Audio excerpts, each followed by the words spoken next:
स्थायी समितीची बैठक पार पडली। या बैठकीमध्ये 5 ते 7 कोटीची कामं होती, त्या कामांना आज मंजुरी देण्यात आलेली आहे। यामध्ये एक स्थगित विषय होता प्रयोगशाळेचा, तो या ठिकाणी मंजूर करण्यात आलेला आहे। काही खंडोनी अंतर्गत आयुर्वेदमधले विषय होते ते मंजूर करण्यात आलेले आहेत। अशा विविध नागरिक कामांना आज मंजुरी देण्यात आलेली आहे। त्यामुळं आज बैठकीमध्ये 5-6 विषय असल्यामुळं ही बैठक या ठिकाणी आज पार पडलेली आहे।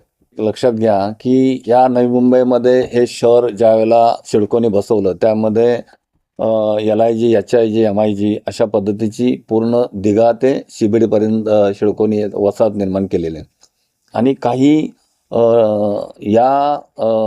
मध्यंतरी मधल्या कालावधीमध्ये शासनाने याच्यावरती थोडी बंदी आणलेली होती की बाबा खंडोनी अंतर्गत महापालिकेने कामं करू नये। परंतु ज्या वेळेला शासनाने सुद्धा ह्या कामासंदर्भामध्ये एक थोडंसं काम करण्यासंदर्भामध्ये जे आपल्याला या ठिकाणी संमती दर्शवली, त्यामुळे आपण महापालिकेने या गेल्याच महासभेमध्ये कुठल्याही प्रकारे खंडोनी अंतर्गत करत असताना LIG, MIG या खंडोनी अंतर्गत जेणेकरून अल्प उत्पन्न गटातील असणाऱ्या लोकांना त्या ठिकाणी महापालिकेच्या माध्यमातून सुद्धा त्यांना सहकार्य व्हावं म्हणून हमीपत्र जे घेण्याचा जो या ठिकाणी शासनानं जो हट्ट धरलेला होता, परंतु तो हट्ट आपण महापालिकेने एक नवी मुंबईतल्या सर्व नागरिकांना एक अतिशय दिलासा देण्यासाठी महापालिकेने तो एक हमीपत्र देण्याचा निर्णय या ठिकाणी थांबवलेला होता।